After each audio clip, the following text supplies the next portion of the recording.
I was born in Salem, Oregon, and I was one of 5 children. And as a young child, I used to create situations where, my mom or my brothers or older siblings would like look at me and like not understand how I just do that. How could she do that? And so the phone would ring and I would, not realize that I shouldn't say, Mom, it's Grandma. And then my mom would walk across the room looking at me kind of weird. And then she'd pick up the phone and yes, indeed, it was Grandma. And I didn't understand, why I could do that. And I didn't understand it was weird. So I didn't hide it until I was much older. I had a lot of things that happened to me that didn't make a whole lot of sense. And so one of them was when I was about maybe 9 or 10 years old, my mom got a phone call and she was, starting to cry. And my sister, older sister, and my younger sister, we came into the living room. We were standing by her and we didn't know why she was crying. And we were watching this unfold. And when she was done with the call, she turned around and said, Grandpa has died. And my older sister burst into tears. And my little sister, who was younger than me, my older sister was 4 years older than my little sister was 2 years younger. And they both burst into tears. And my immediate reaction was to smile and look happy. And I thought, he gets to go home. Mm. And it was just like, and my mom looked at me and was really, upset. And my older sister was upset with me. And my mom said, did you not love Grandpa? Why are you not crying? And she didn't understand. And so then I forced the tears and went, wah, wah, wah, and I cried to get myself out of the weird situation that had just occurred. But I never felt as though when people died that there was any loss in them. I felt that they were in a happier place, a home that I felt that was loving and beautiful. And I never worried about them from their point of death. I always felt that they were fine. And so as I was growing up, I had a couple of other things that occurred. When I was 16 years old, I was at a shopping mall and my mom and I were walking across the mall and it was brand new and they were giving away a car. And as I was passing the place where you filled out the applications, I knew that I was going to win the car. And it was just this hit that just hit me right here. And I knew I was going to win it. So I said to my mom, and I wasn't allowed to drive till I was 18, but I said to her, hey, Mom, I need your driver's license. You have to be a licensed driver to fill this form out to win this car. And she said, Barbie, come on. We couldn't win a dirty sock. And I said, no, Mom, I need your driver's license. So I dug in her purse and I said, I'll meet you over at that store you're going to.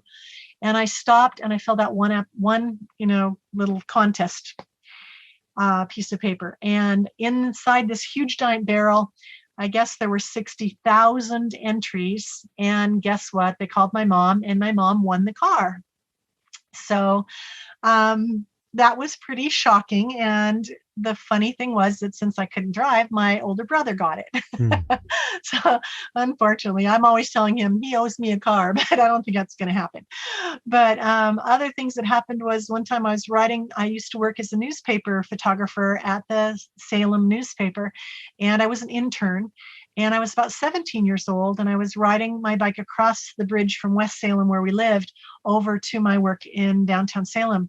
And I had this all of a sudden pressure that felt like someone's hand was behind my head, pushing my head down over my handlebars like a little 10-year-old kid would be riding, and so I was fighting it. I wanted to look cute when I was riding across the bridge and people seeing me. And so I didn't want to get down low and I didn't know what was going on. And so I fought it. But it was stronger than me. And when I finally got my head down over my handlebars, this big truck came rumbling up from behind me, and its mirror was sticking way far out from the side of the truck.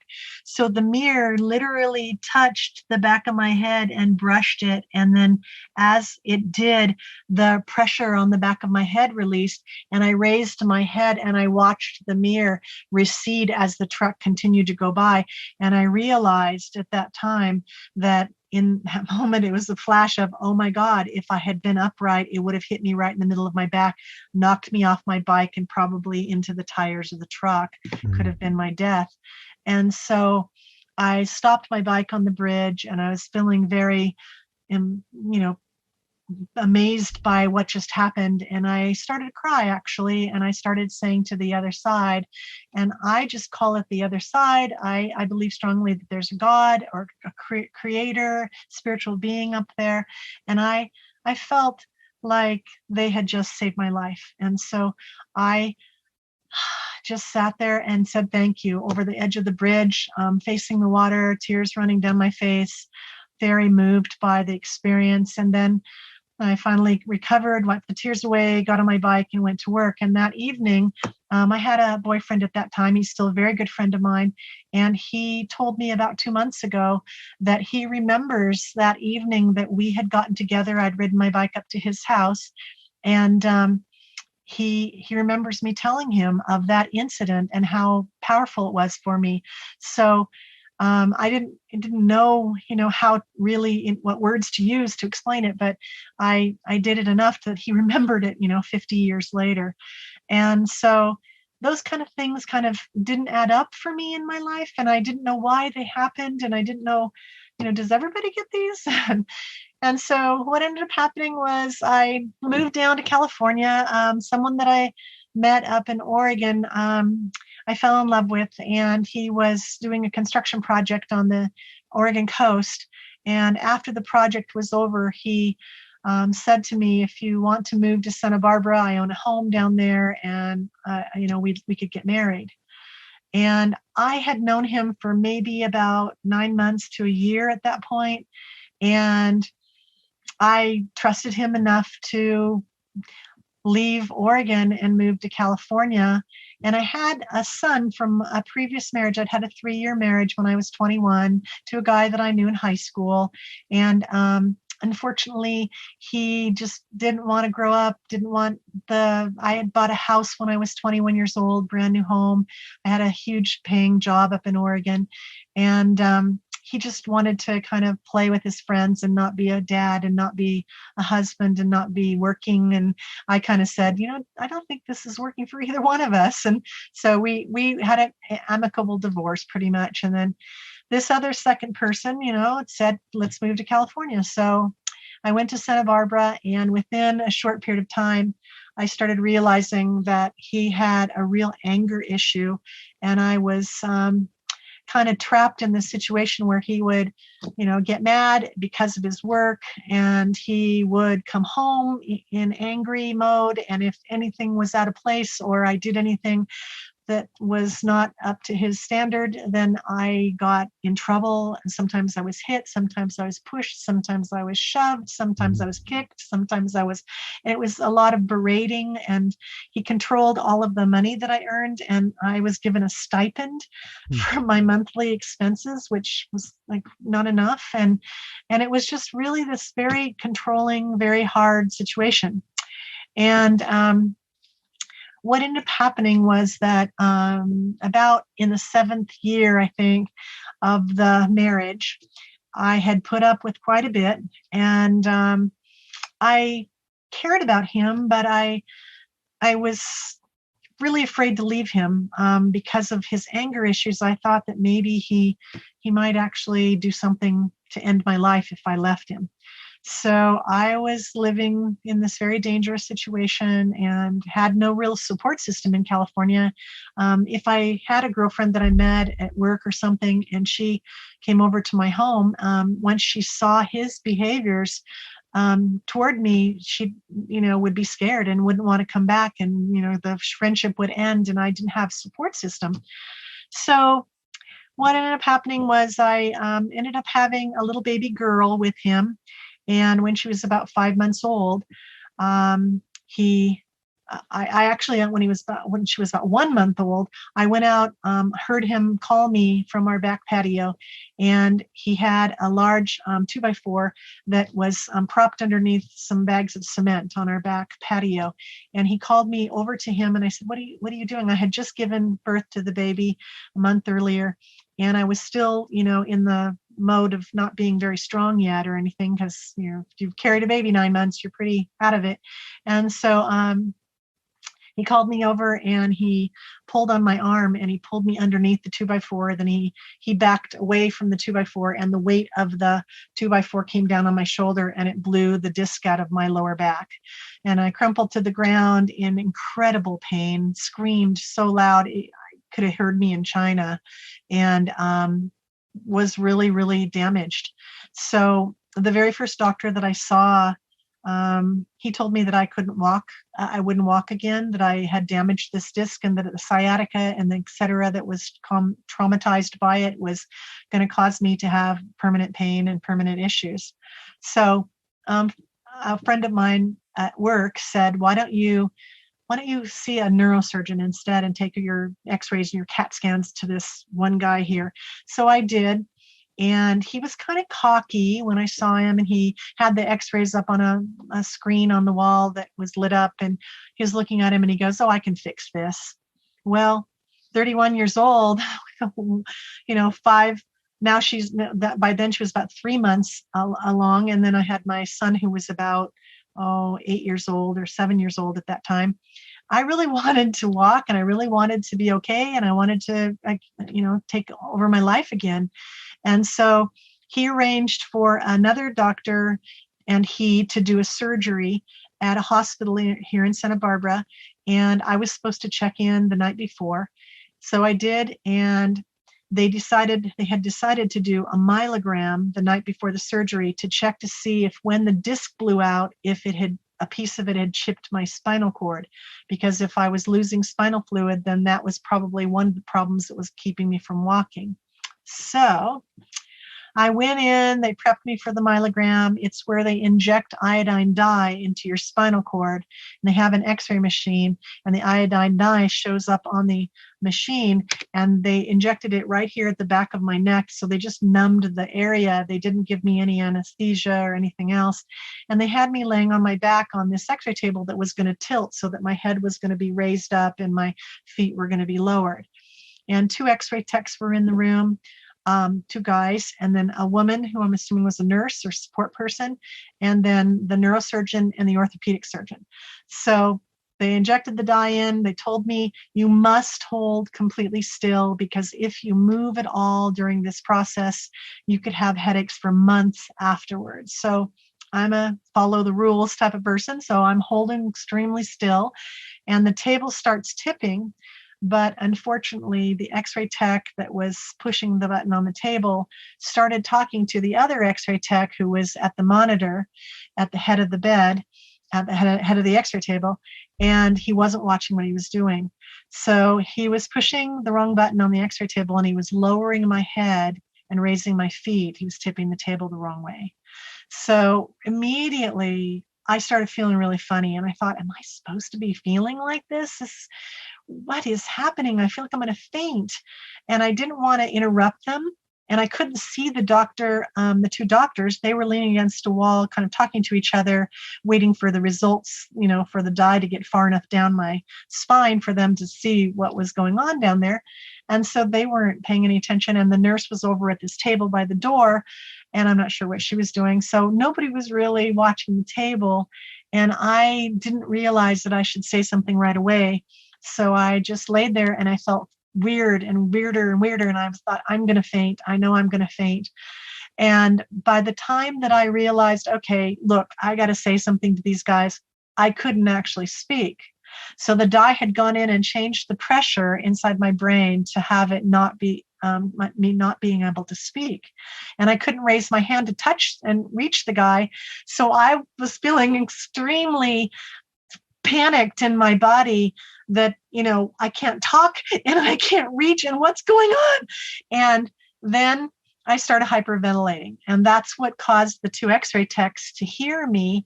And the X-ray tech that was had the finger on the button, he stopped talking and he leaned over my face, really close down, and leaned clear over the table over my face, and saw that my eyes were rolling to the back of my head, and I was going.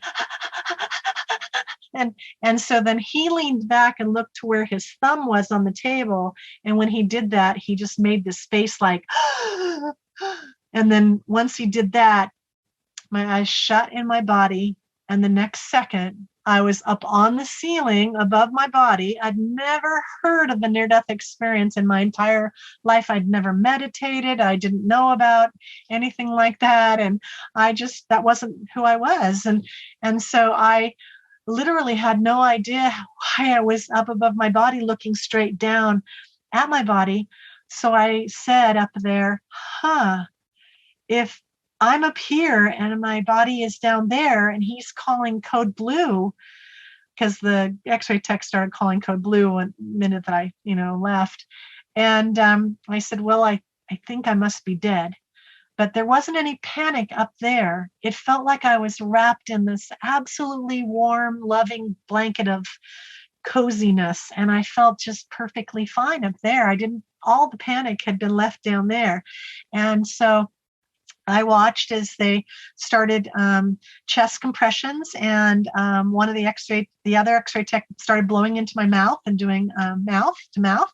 And then the doctors were screaming instructions, and the nurse was on the phone calling for a defib unit and oxygen cart. And the oxygen cart came in, and this nurse brought it in, and they took the mask and they put it on my face, so they stopped blowing into my mouth. But then the two X-ray techs just were changing every 2 minutes or so, doing the chest compressions on my heart.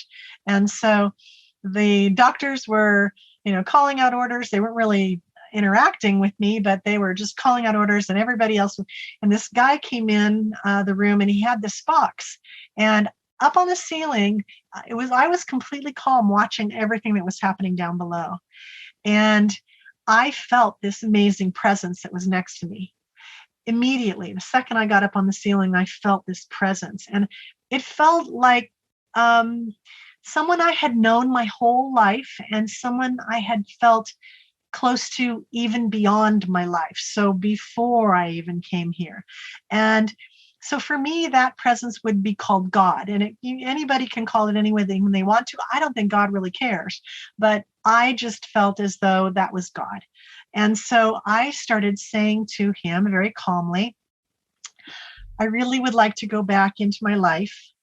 If I leave my children in this way at this time, then they won't grow up to be the good human beings that they're capable of being.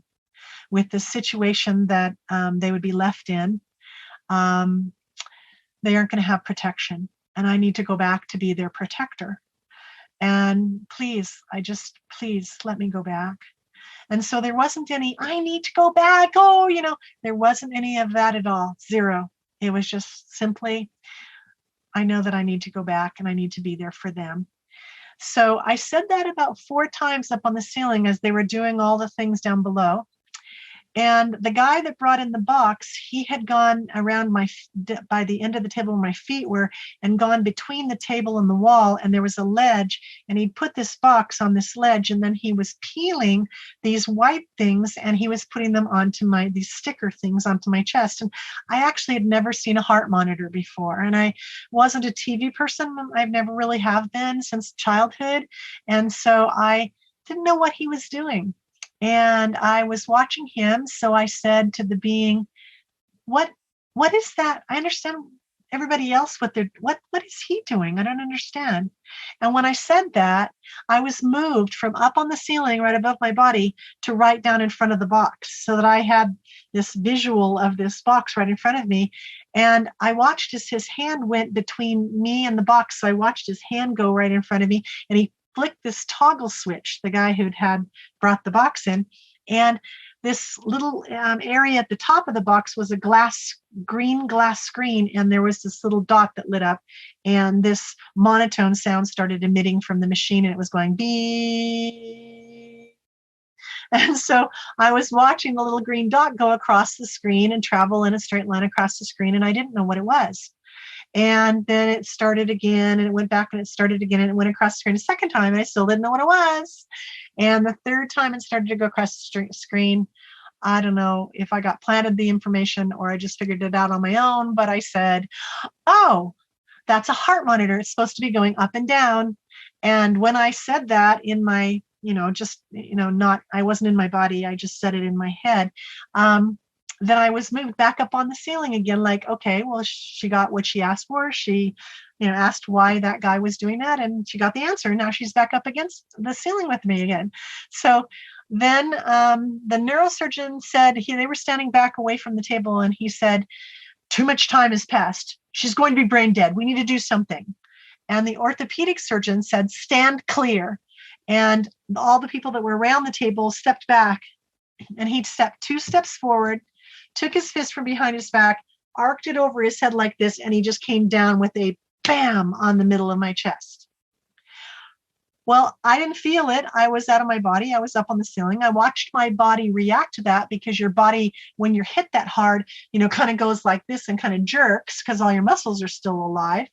And I watched my body kind of jerk, and I watched down below, but I didn't go back into it. But that's when the being that was up there next to me finally spoke. And in this beautiful voice that I could possibly never imitate, he said, but if you go back, you'll still be in your marriage. What will you do? In other words, he was reminding me of all the danger I would be going back to face. And he showed me all of these little film clips that just went flash, flash, flash, flash, flash, flash, flash, flash, flash, flash, flash, flash, flash, flash. And it was all these incidents over the 7 years that he had hit my ex-husband, now had hit me, had pushed me, shoved me, everything. And so it was all these incidents that I saw. And then he gave me all this time to think about all the things that I had done to try to help my husband change. So I had arranged for a marriage family therapist at one point, and he rejected that after 3 or 4 sessions. I arranged for a pastor of a church to intervene, and he rejected that after 2 or 3 sessions. I had written him long letters that said, you just simply cannot treat me like this. I cannot take this behavior. You've got to. And he would always apologize after he'd done the things that he did, and sometimes buy me flowers or a teddy bear or something to apologize for his behavior, but he couldn't keep from doing it. And so I had always tried all these different things, and nothing had worked. And I realized up on the ceiling that nothing would ever work, that he couldn't change. And so I said to the being, it was really beautiful, because all of that up there happened between the first strike to my chest and the second strike to my chest, which were probably only, 10, 15 seconds away from each other. But up there, it seemed like I had 20 minutes that I was allowed to review all this and decide. And I said to the being, if you let me go back, I promise you that I'll get strong enough to leave him. Because I realized up there that was really the factor that was keeping me from going, as I was so scared of him. And I needed to build back up my strength and be able to leave him and feel again powerful like I had before I had met him. So the second I said the word him, the doctor, the orthopedic surgeon, he struck my chest with another precardial thump. And that's a term that they use for that strike on the chest. It very rarely works with patients. It's like a last-ditch effort when they can't get the defib unit in time, which is what the situation was with me. They still didn't have the defib unit in there. And so he was trying to restart my heart with that blow. It's called the precardial thump. So I found that out later, of course. And so the second blow restarted my heart, and I literally watched him strike my chest, and then I shut my eyes just as he struck it, and then just as he struck it, I opened my eyes, and I was back in my body with the oxygen mask on my face. And so I'm like, and I talked into the mask, and I said, what just happened? And the nurse leaned over me and said, stop, don't talk, we need to stabilize you. And so I'm like 20 minutes with the oxygen mask on, like looking at people and like, what was that? I had been up on the ceiling. I'd never heard of anything like that before. And so when they finally took the oxygen mask off, I said, what just happened? I was up on the ceiling and I could see and hear everything. And the neurosurgeon standing next to the table goes, "Oh, brother." Mm. And then I said, "No, I'm telling you the truth. I was up on the ceiling. She was calling for the defib unit over there, and she was saying stat on the phone a lot. And then that lady brought in the oxygen card, and then those two guys were doing CPR with me, and they stopped doing the mouth to mouth when they got the oxygen card on my face, and then they were just doing the chest compressions. And then that man came in and brought in that heart monitor, and I watched it flatlining. And then you said to him, too much time has passed, and she's going to be brain dead. And then he struck me twice in my chest and I'm back." And that whole thing, the neurosurgeon clenched his hands like this, like held his hands like this, pulled him next to his body like this, and he went, "I am not going to stand here and listen to this." And he turned and stormed out of the room. Wow. But the orthopedic surgeon, he took my hand and everybody else stayed. They were like, "Ooh." And the orthopedic surgeon took my hand and said, "Tell me again, what did you see? How did it feel? What did you feel like? What did, and he was asking all these questions kind of like, oh my God, this was amazing." And so then they put me on a gurney and they put me up into my room because I was having the surgery the next morning at 7 a.m. And not a single person at the hospital for the next 4 days would say anything about that situation or answer any question that I had about that situation. So when I would ask what happened when I was in my myelogram, they would look at the chart and go, I don't know what you're talking about. I'm sorry, And when I asked the doctors the next day after I got out of surgery and I was in recovery, the neurosurgeon went, "I'm not here to talk about that. I'm here to talk about your surgery. I don't want to talk about that," And so he completely closed me down. So when my now ex-husband came that afternoon after the surgery had been over and I was allowed to have a visitor, he came to the recovery area and I told him what happened with that situation from the night before. And he looked at me, he was an engineer, and he looked at me and he said, "That couldn't have happened. You probably hallucinated it." So that closed me down further. And I knew it wasn't a hallucination. I've never done drugs. I never even did marijuana. I don't drink alcohol. I wasn't a girl that wanted to do that. My mom used to say she'd shoot my butt off if I did. And I knew she had a Smith & Wesson in her purse, so I didn't really want to get in trouble. So I was really always this clean-cut kid and did all the rules right and, good girl. And I didn't know what to think about the whole thing. And it was really hard for me because I knew it was real. I'd had consciousness from the second I was laying on the table and everything was okay, all through the whole event, up and back down again. I was completely me up there as much as I was in my body. So it was really very shocking to me that no one would talk to me about it. But then I realized afterwards that it was probably because of the liability that the hospital and the patient and the doctors would have had. So it to me closed me down, and I didn't talk about it for about 12 years until a friend that was a nurse and I were sitting, and she was having her mom was going to be dying in the next few days, and she was telling me how sad that she was, and even though she was a nurse, she was grieving already your mom's loss. And I said, "There's a story I could tell you that happened to me that might change your outlook on that if you want me to tell you." And she said, "Yes, please." And so I told her the story, and she said, "Barbara, that's called a near-death experience." And it was 12 years later, so it was 1999 or something like that. And of course, the internet had started coming up, and she said, "Go online and look at it, and there's a lot of information online for you." So I ended up looking at it and finding out more information, and it all resonated with me. And so I ended up going to the IANDS conference in 2009 in San Diego.